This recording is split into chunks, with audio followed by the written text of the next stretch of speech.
Alrighty, we will go ahead and get started. Okay, thank you. Welcome everyone to the Chamber's 7th joint webinar of the 8-part series with DeVry University. For those of you I have not met or do not know me, my name is Natalie Layton, and I have the pleasure of serving as the Chamber's Vice President of Membership. We have an excellent webinar today discussing how to communicate effectively. So with that, I will get on with some brief housekeeping before I introduce our presenter. Please note that this webinar is being recorded and will be distributed to participants, our membership, and made available on our YouTube page as well. Please feel free to use the Q&A feature, which should be found at the bottom of your screen. Our presenter, Laura Knapp, will be able to answer questions as they're asked. We would also like to encourage everyone to participate in the chat box as the presentation is underway. And you can also use the raise hand feature, which is on the bottom icon bar as well, and so you can speak and ask your questions verbally. And if you want to know more about membership in the Chamber, just send me a quick note in the chat box and I'd be happy to follow up. So with that, I have the pleasure of introducing today's presenter, Laura Knapp. Laura is the Center Dean at DeVry University and its Keller Graduate School of Management in Long Beach, joining the school at the end of 2016. She's a Southern California native and longtime Long Beach resident, having lived in Bixby Knolls and California Heights neighborhoods in Long Beach for over the past 20 years. She earned her Bachelor's of Arts at Cal State Long Beach and MBA at USC's Marshall School. She's a member of the Long Beach Rotary, the LB Chamber, Toastmasters, and is the current chair of the South Coast Higher Education Council. She's passionate about education, which helps equip graduates to make a difference in fast-growing sectors of the economy. So thank you so much, Laura, for joining us once again. I am going to hand the reins over to you. Oh my gosh, thank you so much, Natalie, for that introduction. I wanted to thank the Chamber too for co-hosting this webinar series. And thank you all for attending. I know it's busy times and crazy times in a short week for many of you. And so thank you for joining. As the Center Dean for DeVry, I do kind of part of what my role is to go out into the community and provide training sessions on soft skills and professional skills and career development. And so I'm happy to do this for Chamber members and hopefully future members as well. And today, the goal is really to go over some concepts that will help make us all, better communicators. Per se, we want to improve our communication skills, right? In the workplace, in our businesses, in the community. And I'm going to start with this funny quote by George Bernard Shaw, Irish playwright. The single biggest problem in communication is the illusion that it's taken place. And I feel that that's sometimes definitely the case where we feel like there is so much communication going on. We're doing so much talking, we're doing so much emailing, we're responding, we're in communication. We have so many different modes of communication, especially these days. But at the end of the day, is that communication having its intended impact, right? Is it landing? Is it leading to future steps, right? Is it effective? Is it actually, could it be called communication? Right? And we know what the benefits are of clear and effective communication, right? When you communicate clearly and effectively, you can improve efficiency for your organization or your business by eliminating or reducing those misunderstandings that take so much time, to clean up and so forth. It can build better employee morale among your staff because they feel like, oh my gosh, they're being listened to. They're also on the same page. They know what's going on. They feel like they're in, kind of in this mix with you. It can increase innovation, actually. It's been found to increase innovation in companies where there is good communication and good culture. Why? Because people feel free to share ideas and to collaborate. So you see that in very innovative companies that are coming up with new and better products all the time. The communication is there. Right? It breaks down barriers. If you're communicating well, it means you're also listening well. And that can reduce barriers and those silos within the organization, right? Or even if it's within your own, customer base. Okay, so today's agenda, right? And I know that's why you've joined today, is to kind of figure out how do we do this thing better. I'm sure we're all very, apt communicators, but I'm sure we can also always do a bit better, right? And just grow throughout our lives in this area. So yeah, how do we get there? Here's my agenda. We're going to discuss communication overload. And this, I'm not sure if it's just a sign of the times. I think it was happening even before the pandemic, yet the pandemic has maybe impacted it or exacerbated communication overload. So we're going to talk about that and ways to avoid, having that impact negatively your communication by simplifying, how we can simplify always our communications and really focus in on them. And then I have some tips and strategies that we're going to go over that are intended to just help, right? Strengthen the power of our verbal as well as written communications. Okay, let's start with communication overload. What is this? What is communication overload? And I'm going to start with a question. And if you can just locate the chat box and let me know, what methods or mediums do you use on a daily basis to communicate? At work, I guess personal life too, but what mediums, how do you communicate? How do you get your messages across, right? What apps, what devices?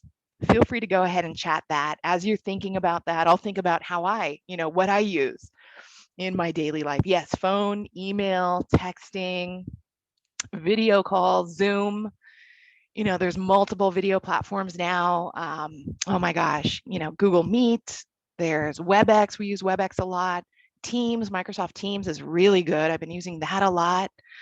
Texting for sure, instant messaging via Teams or whatever instant message platform you have. I'm sure instant message is big. Oh my gosh, yeah, the cell phone. Then there's different apps, and depending on what your role is at work, maybe you're communicating via Instagram, maybe you're doing social media, Facebook.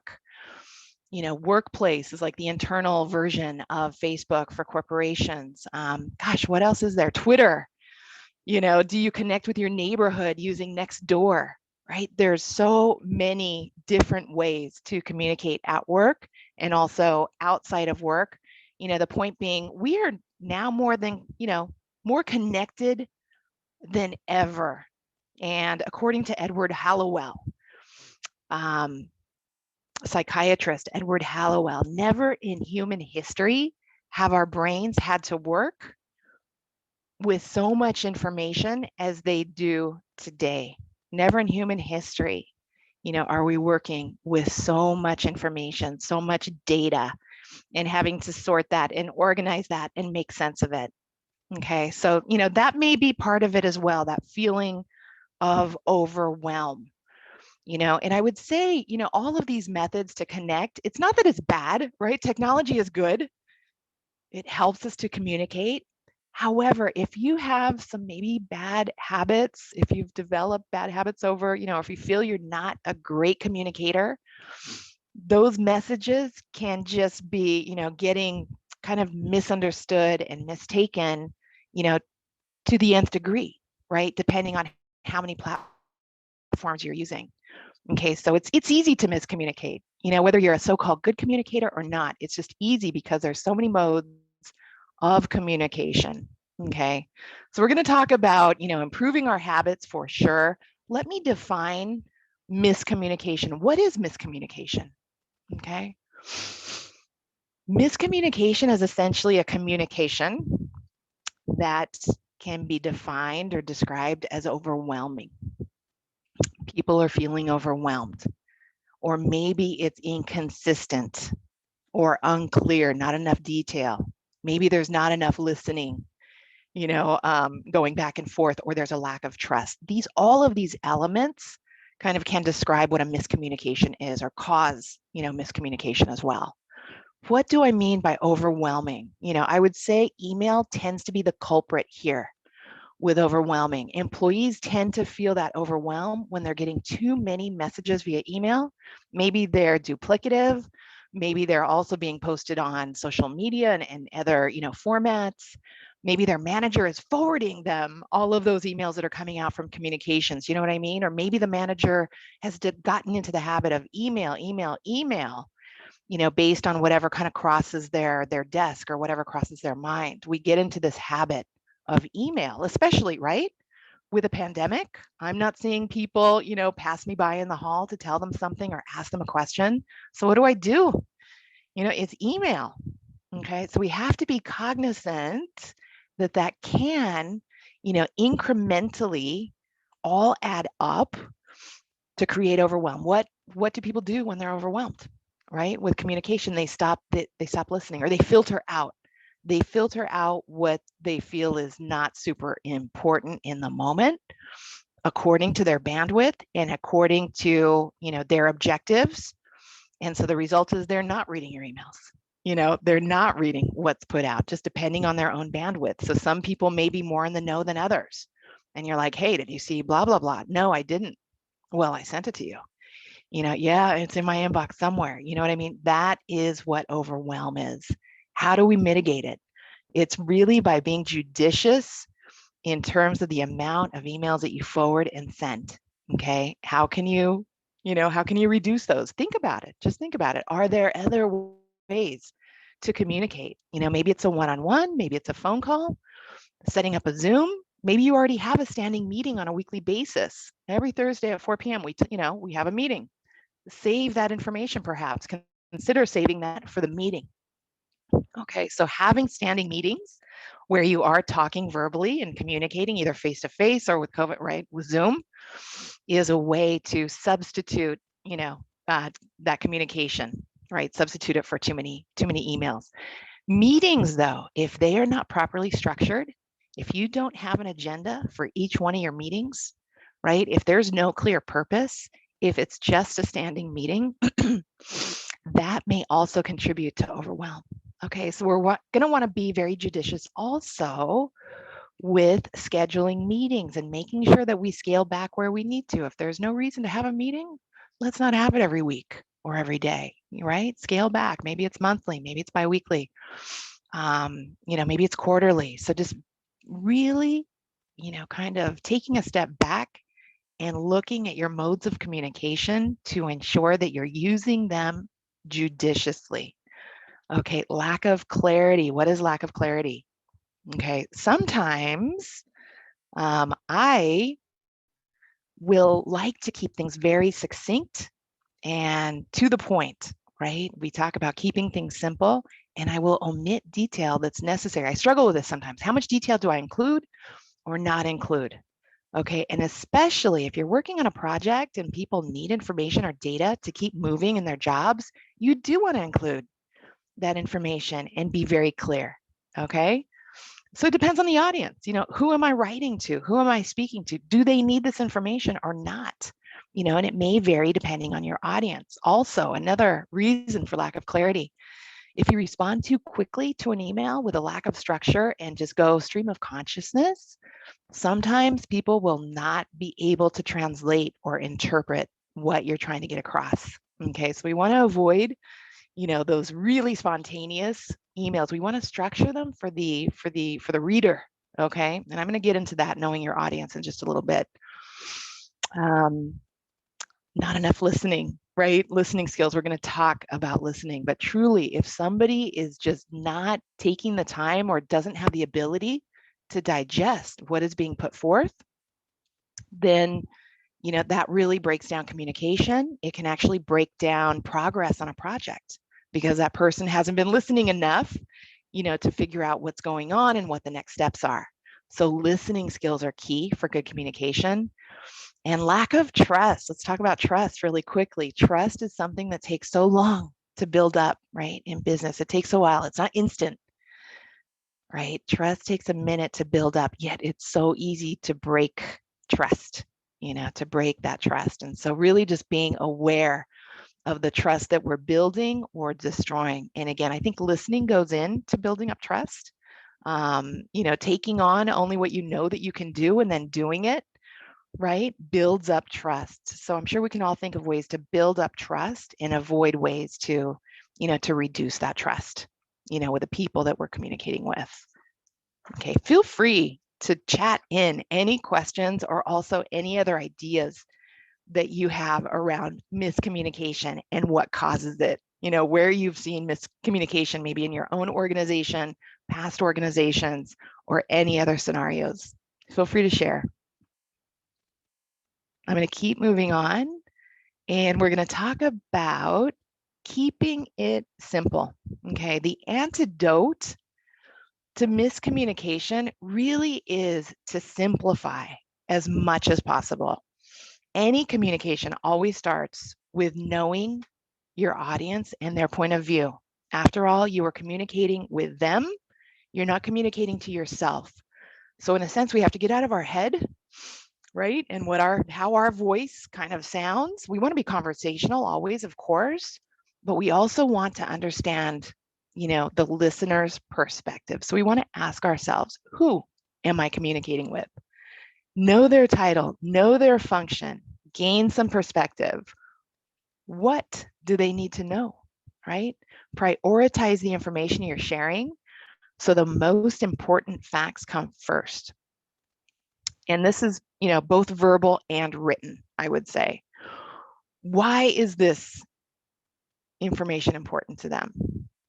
This is important to understand. It'll help you with the next question, which is, how do you send the message, right? Maybe the default is not email, maybe the default is not Zoom, but once you know, who, what, why, you can sort of tailor the channel for your message as well.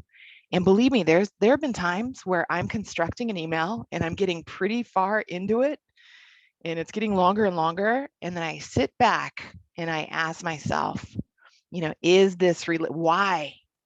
Why is this information important? Why am I including it? And I either scale down significantly or maybe add a little bit more information that's more relevant, right? Or maybe even just say, this is not really appropriate for an email. I need to call this person. So I walk away from that email and maybe it's been 45 minutes, half an hour that I spent on it. So it's really best to think about these ideas, think about these concepts before you start committing time to, crafting out that email. Okay. So this serves us well, like I said, both for written and verbal communication. And we're definitely going to talk about both on this webinar. Okay.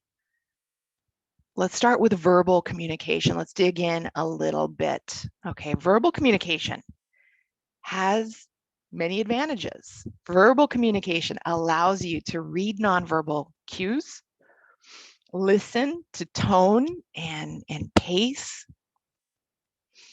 If you're face-to-face or lesser extent on Zoom, you can observe body language. A little bit harder on Zoom, right?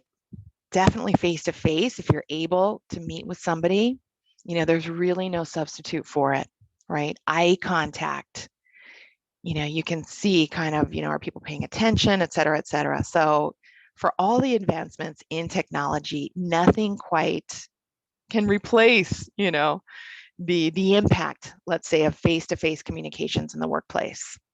Okay. What makes verbal communication successful? What are sort of the elements of successful verbal communication? Effective speaking involves, according to our research, 3 main areas. The words that you choose, so word choice, power words, accurate words, just a good grasp of vocabulary to describe, what you are intending to put forth. How you say those words, okay, actually matters more. And we're going to look at, the percentage of how much of an impact how you say words has, and then how you reinforce your message with nonverbal communication. Okay, all of these elements affect the transmission of your message, how it's received, and how it's understood. So yes, again, it's worth considering your choice of words very carefully, given your audience, given the situation. I may describe something differently to my coworker than to somebody who's reporting to me, than to my director, right? Or to a client. Choice of words, knowing who the audience is, makes an impact and conveys your professionalism. How you speak includes the tone of your voice, your volume, your pace.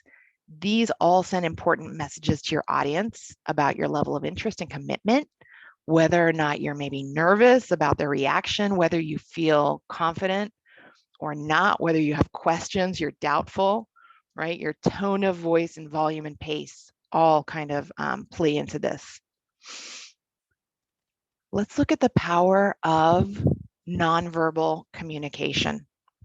Okay, nonverbal communication, body language per se, right? According to Morabian and Ferris, nonverbal communication, actually 38% of communication is voice and tone of voice. Okay, voice and tone. 55% is body language. Okay, you know, what you're looking at, where you're looking, how you hold yourself, right? Are you standing upright and with a good posture or not? Are you looking around? And only 7%, isn't this crazy? 7% of the communication is the spoken word. So even though, yes, word choice, let's not ignore it. It's there. It is a component, but then also the tone of voice, the voice, and the body language. Okay, glancing at clocks or your watch during a meeting can convey disinterest. Okay. Oh my gosh, some people laugh when they're nervous or uncomfortable or they're shocked with something that's going on, and they'll laugh at like terrible news. Okay, and it's just a nervous tick, but it really does not convey, right, what you're trying to convey. So staying mindful, I would say, and having self-awareness and really taking control of your own body language and what you communicate. The hard part is much of what we communicate is done unconsciously, right? So we may have no idea that we're conveying this disinterest or nervousness or what have you. We don't even know. So this is tough. It's like a paradox. If we have no idea, where do we start? And again, I think it is just developing. It's like a muscle of self-awareness. The thing is, self-awareness is often tied to listening skills, you know, because sometimes we'll get feedback from the people around us. Oh my gosh, I saw you looking at your watch. You know, people will literally bring it up. Oh my, Laura, are you late for, you know, what's going on? You know, and we'll brush it off. Oh, no, no, no, no, no. You know, I'm fine, whatever. In a way, kind of having a good listening skill to the feedback that we're getting from the environment and just becoming a good observer of ourselves and the communications taking place around us is, I would say, the place to start. Talking about listening skills. Okay. And I said earlier, you know, listening really is a key component of communication. How would you rate yourselves? Those of you on this call in this virtual classroom, how would you rate yourself as a listener? Are you the best listen on a scale of 1 to 10, let's say, and feel free to chat it. Are you the best listener that you know? You're the best listener of anyone you know, right? You just have this empathic capability of taking everything in and understanding, you know, what's meant, right? And what those next steps should be. Really, really good, or maybe somewhere in the middle, pretty good, or maybe no, it's something that I definitely have to work on. So 10 being the highest, the best listening skills ever. You could teach a listening skills class. 1 is maybe, oh my gosh, I'm just starting out on this. I've been told and I've been given that feedback that I'm not a good listener.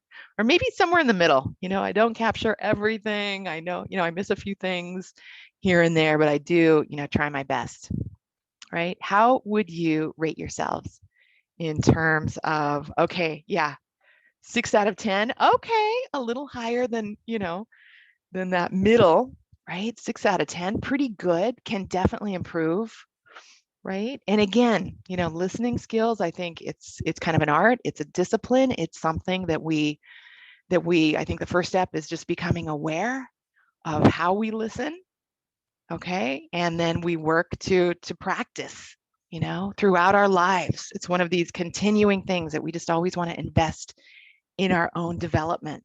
Yes, being mindful. But then if it's a tough situation or an emotional situation or kind of drama is surrounding, it's like, oh my gosh, you know, I'm, you know, kind of thinking of other things. Other things are coming to mind. And I literally don't know what the person is saying to me, right?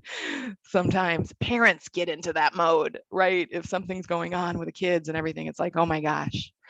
And then some people will really, really focus in, right? If there's drama abounding and a lot going on, you know, they actually become very attuned and very good listeners. So I think we're all different, right? I think we all have different, but wherever you are, I think there's always room for improvement unless you are one of those people giving, you know, giving that class. So according to an article, let's talk about listening. According to an article published in Harvard Business Review, most people think that listening comes down to these three things: not talking when other people are speaking, right? Just being silent and listening. Letting them know, though, that you're listening more so through facial expressions and verbal sounds like, oh, oh, you know? So not interrupting, right? We're silent, we're absorbing everything like a sponge.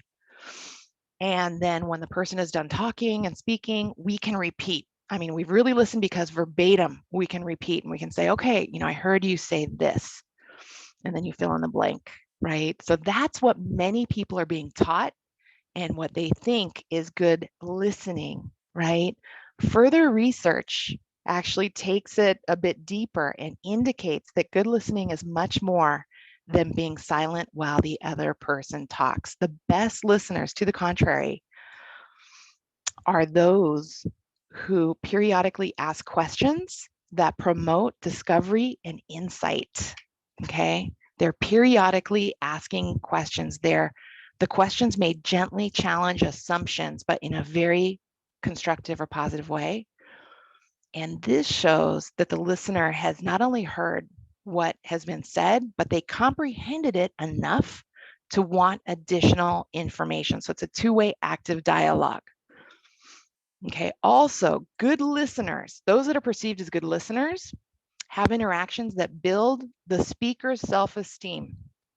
The best listeners make the conversation a positive experience for the other party, conveying confidence in them. Okay, good listening was characterized by the creation of a safe environment in which issues and differences could be discussed openly.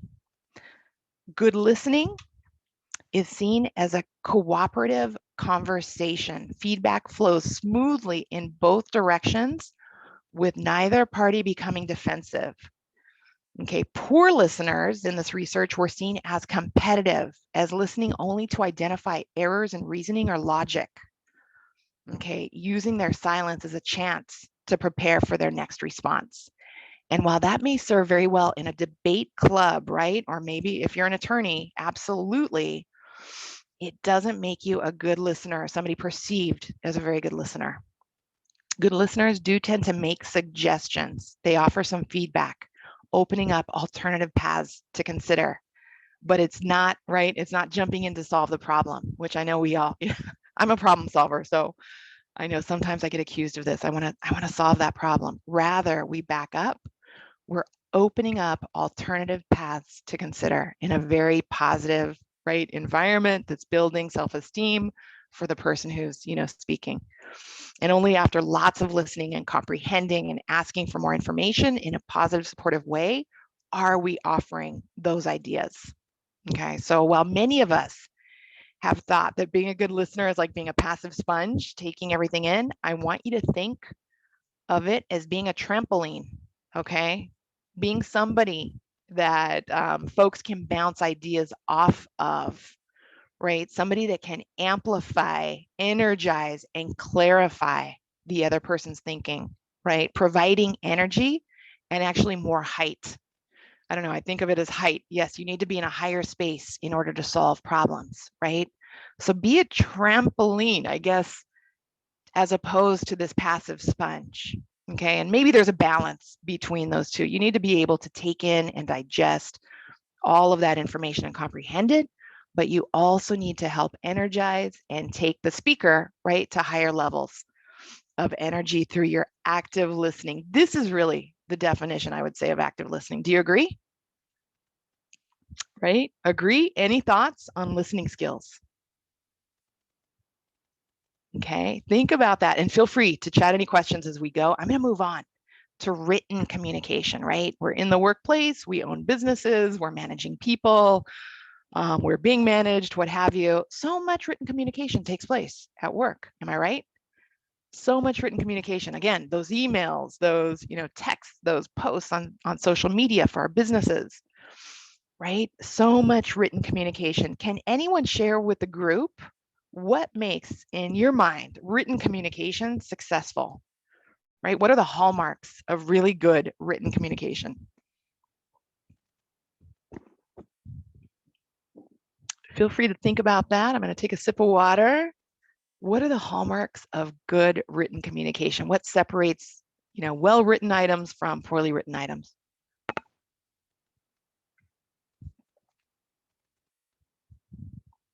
It could be, oh my gosh, again, yeah, good word choice, avoiding jargon, right? Being concise, using context, simplifying the language. Sometimes in academia, people, use this academic language. You're writing a dissertation. Maybe it doesn't have to be that.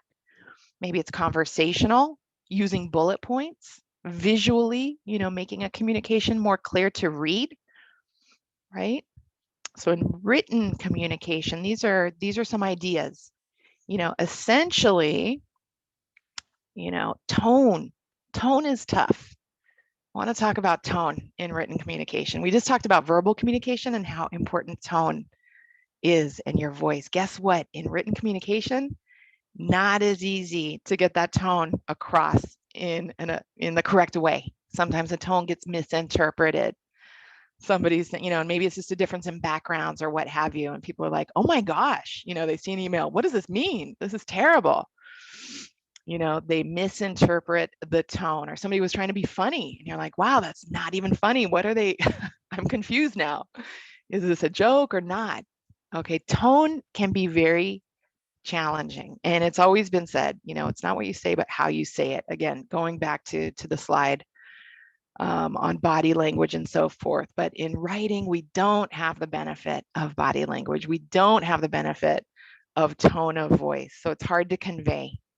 So what we need to do is strike an excellent balance using our words, using, kind of our written ability, our writing abilities, a balance between professionalism and personal authenticity, right? We're not robots. We bring our whole selves, really, or the goal is that we bring our whole selves and our authenticity to work, right? So how do we balance that authenticity and professionalism without seeming like we're providing, being too personal or providing TMI?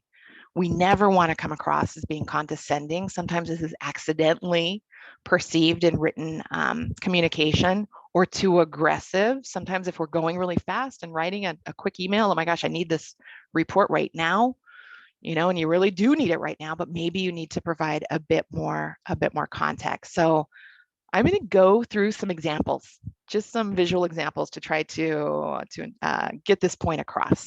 Okay.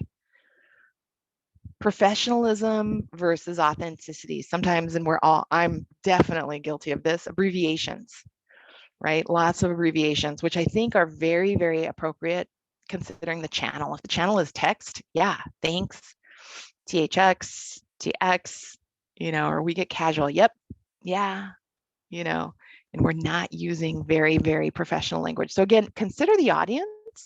Okay, if you're writing an email that's very informal to your colleague, maybe you get away with some of this and it's totally appropriate.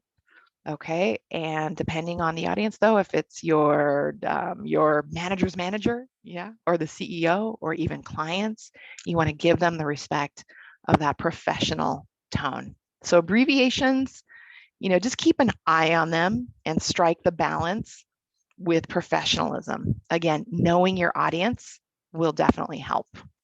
Okay. Positive language is always, always appropriate. Okay. Always appropriate and can help build relationships. So here, this example, you can't use the conference room until my meeting ends, versus as soon as we wrap up the meeting, the room is yours. Same exact, thing, but conveyed in a very positive way the second time around. So positive and uplifting words and phrases like please, thank you, opportunity, happy to, looking forward, always appropriate and always help to build up a relationship. And again, we talked about that trust, helps to build up, listening, and helps in the long run to get your communications across. Okay. Being too flowery or too wordy, and I talked about, that academic sometimes language that I see in my industry, it can be too roundabout, right? With sometimes the message being lost in translation, especially if it's too much text. People sometimes will just zone out and tune out and say, you know what, I'm going to read this later. There's a lot in here. I'm really busy right now. Let me get to it later, and later never comes. Okay, so keeping things very concise and succinct using plain English. Emoticons, and again, I use a lot of smiley faces. I am that person. Exclamation marks to kind of tone down and make sure that things are being received positively. They can become a crutch. Okay, they can become a crutch. It can be too much. If you find yourself using too many smiley faces to convey tone, you might want to consider rephrasing your messages to use words that convey the tone instead. Okay, using those words, choosing them appropriately. Be judicious. And again, know your audience. Depending on your audience, multiple emoticons may be perfectly fine, right? I would say some people are better at using them than others. So just keep an eye on them. That's all I'm saying. Okay. Sorry, not sorry. Sorry, not sorry. What happens when you make a mistake? Sort of an obvious mistake. You got the math wrong, in a paper, you missed a meeting. Oh my gosh, I was triple booked. I'm so sorry I missed this. I didn't even see it. You called somebody by the wrong name. Okay, something embarrassing, something significant.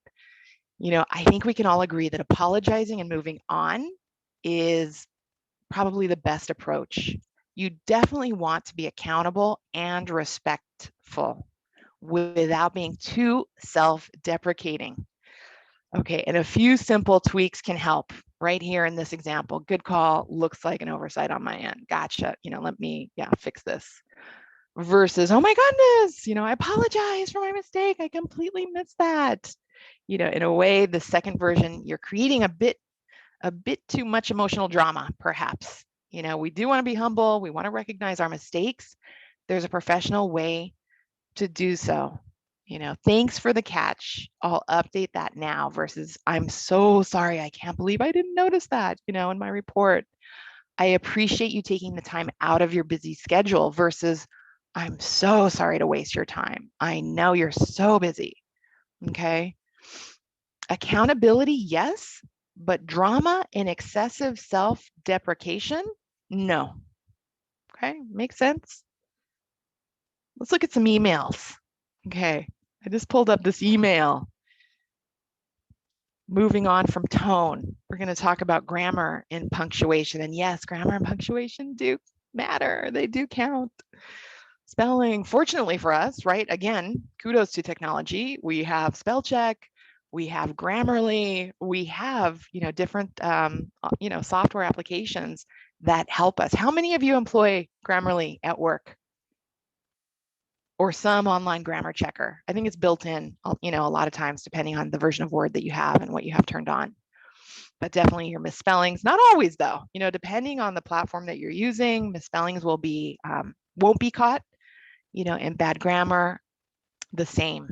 Okay, let's take a moment to review this email, right?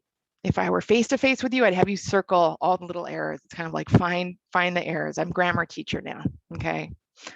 The sad thing is bad email is everywhere. Have you ever received something like this, similar, where it takes you a minute just to decipher what the person is saying? Okay. There are a lot of things kind of off right here. For example, the first sentence is not a complete sentence. It should be merged with that second sentence. A lot of incorrect punctuation, question marks where there should be a period, right? I'm not asking a question, but I'm adding a question mark.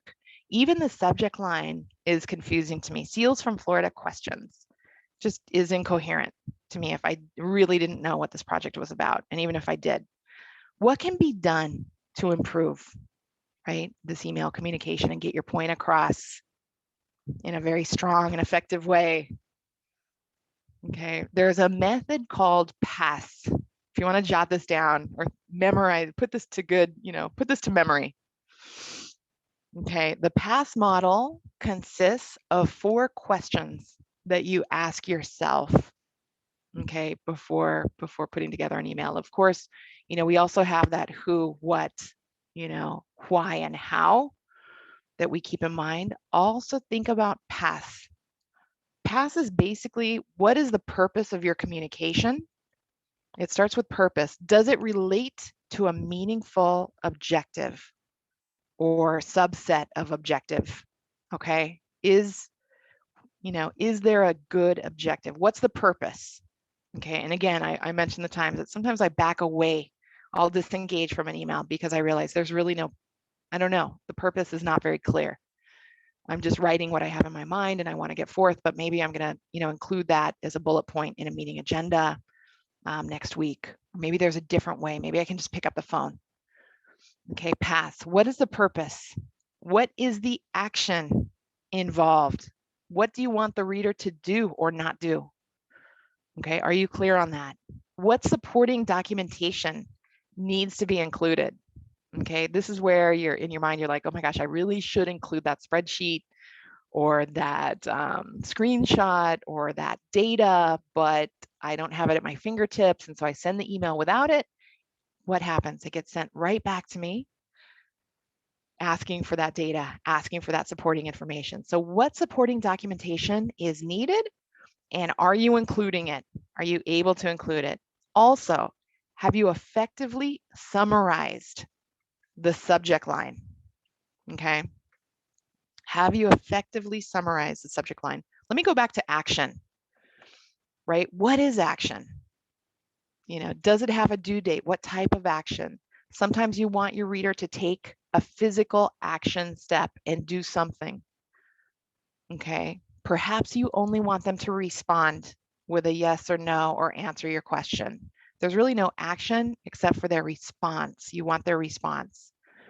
Perhaps you just want them to read the message. Please read this. I just want you to know this information and to have this information, but there really is no further action or response needed. Sometimes you're just sending an email as an FYI. It's an important FYI, right? They need to know this, but really they don't need to even read it or do anything with it. They just need to file it for future reference. So there's really no physical action or read or response required. Okay. You want to be very clear what that action, is. Okay. Subject line. We suggest that you construct your communication first and then do your summary in the subject line afterwards. Three elements. There are three elements to make a good subject line. You want to clarify your purpose or your objective, okay, that the email relates to. You want to clearly indicate the action requested, whether it's I need your response, I need you to do something, I need you to file this away for future reference, or I need you to read this. So you want to indicate the action. And if there is a due date, put that in the subject line. So a good example could be Microsoft Outlook migration, create a monthly status report on SharePoint by April 5th. I would actually make that a little bit shorter. I love, being very concise and using as few words as possible to get the message across without skimping on detail, of course, right? So even shortening that a bit, but it's like, here's what it is. It's Microsoft Outlook migration. This is the action. I need a monthly status report and I need it by April 5th. Okay. So we're summarizing that action in the subject line.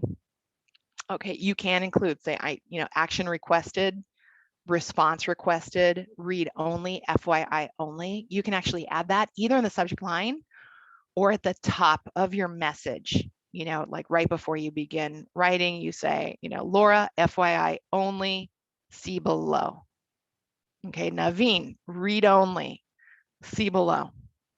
Okay, Amanda, response requested, definitely need to know the date of XYZ, okay, or action requested. You can actually, if you really, need to get, some action on the other end, you can include these words. And then of course we want to use the CC, the BCC lines very effectively. So we're not creating these big reply all scenarios that, can sometimes just create more drama than they're worth as well. So sometimes we want to, if we're doing a reply all, maybe we put, sort of those optional people, those FYI only people into BCC so they see your response, but then they're ultimately taken off of that back and forth communication. Any communication that's going around multiple times, more than 2 or 3 times, I think it's incumbent on us to stop the madness, pick up the phone, set up a meeting, right? Because we're we're losing the message. Things I guarantee you are being lost in translation the more an email is pinging back and forth. And, sometimes an email is not even, after you think about these items very carefully, you realize that an email is not even the way to go, right, in the first place. So here's our cleaned up email with a subject line, okay, funding the Florida SEALs project. At least we talk about the purpose very clearly. We talk about a when, after meeting with the CEO, to discuss, and we talk about the what. There are more questions about the project. We have bullet points. The bulleted list of questions makes it easy to read and understand. The action is at the bottom. Okay, this is what we want the reader to do next. Be ready for another meeting and let us know when he or she is available. Okay, supporting documentation is attached, see attached, and the subject line clearly identifies what is being covered in the email. Okay, let's move on. And I'm actually towards the end of this presentation. So in closing, I'm going to talk about some email etiquette tips. Okay, before we move on, email etiquette. Okay, what are some of your email pet peeves? I guess I'll throw this out to the audience as well. I've done a lot of talking. Hopefully you're doing your listening.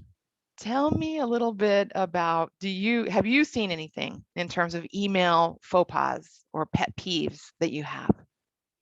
What are they? Feel free to use the chat to let me know and I'll comment. But I'd love to hear from you. This webinar is definitely, for you. So would love to hear from you. Any pet peeves?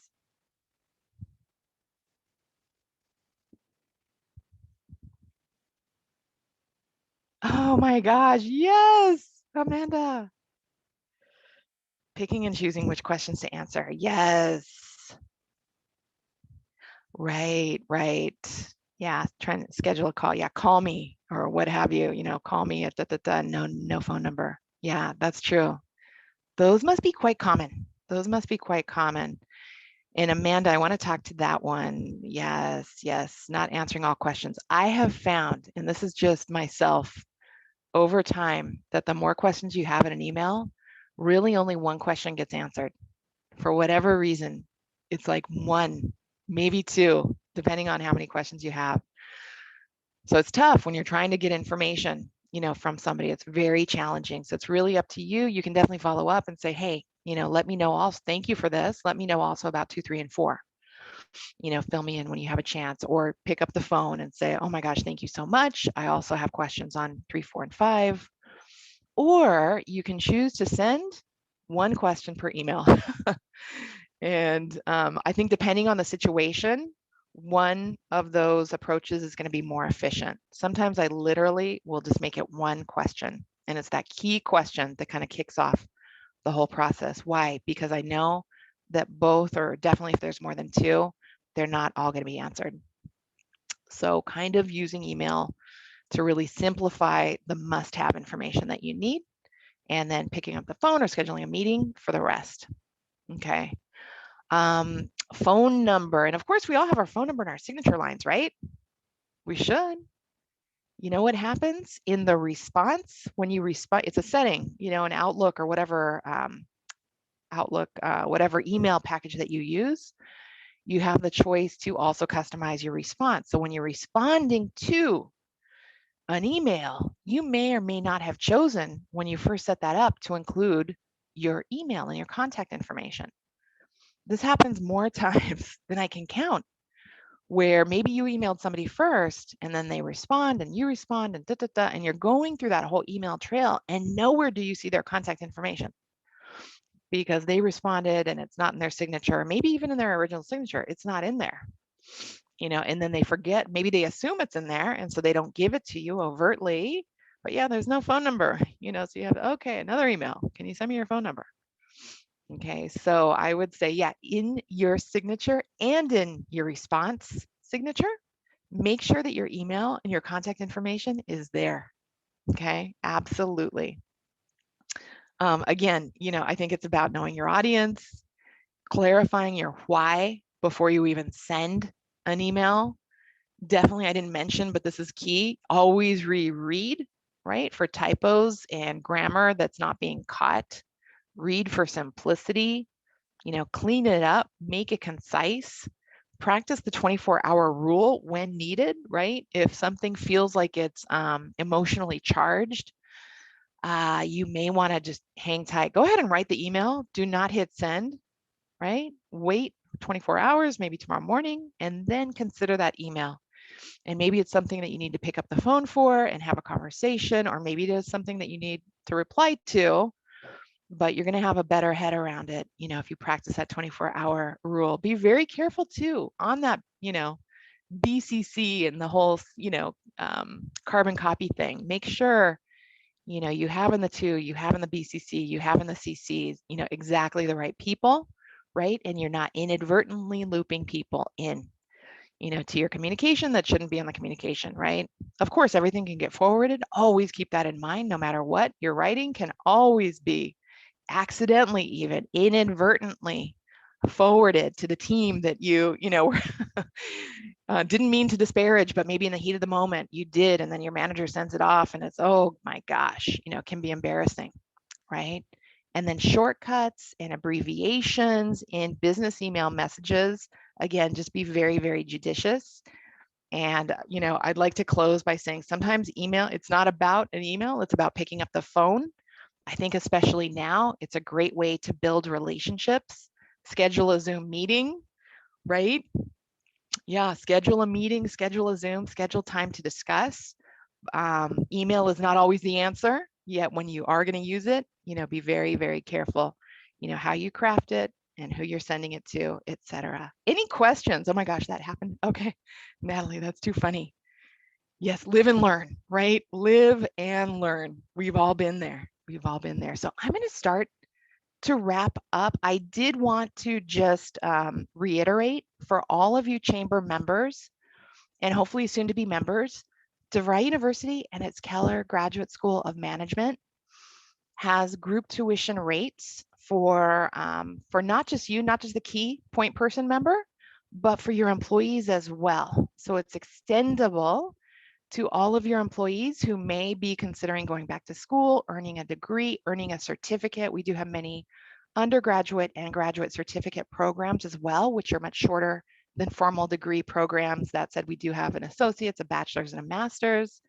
And so that's a nice perk of your membership in the chamber that I wanted to just reiterate. Also, if any of you are learning and development people, excuse me, we can customize training, not just myself, but our faculty, full-time faculty is happy to customize training either on, hard skills, tough things, but also soft skills and professional development. Next week, I will have an hour session on project management designed for non-project managers. Hope you can join us. Excuse me. Oh my gosh, right at the end. I wanted to thank you all so much for joining. This is my contact information here on the slide. Feel free to be in touch.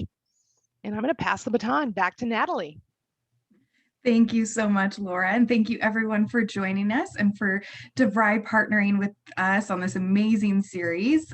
Just a reminder, this is 7 out of 8. So just as Laura said, we do have one next Wednesday, the 24th of February at 10 a.m. to talk about project management skills for everyone. And that is free for our membership and 10 for our future members. And we are just so happy to have this series and so happy to have Laura join us. Thank you again, Laura, and thank you all for tuning in. Oh my gosh, thank you so much. I just had to get a sip of water. Thank you, Natalie. Thank you, Amanda. Thank you, everybody who was able to attend. It's my pleasure to present. I hope this was a valuable session, and I do look forward to next week. So we'll see you then. Feel free to be in touch with any questions whatsoever. Thank you.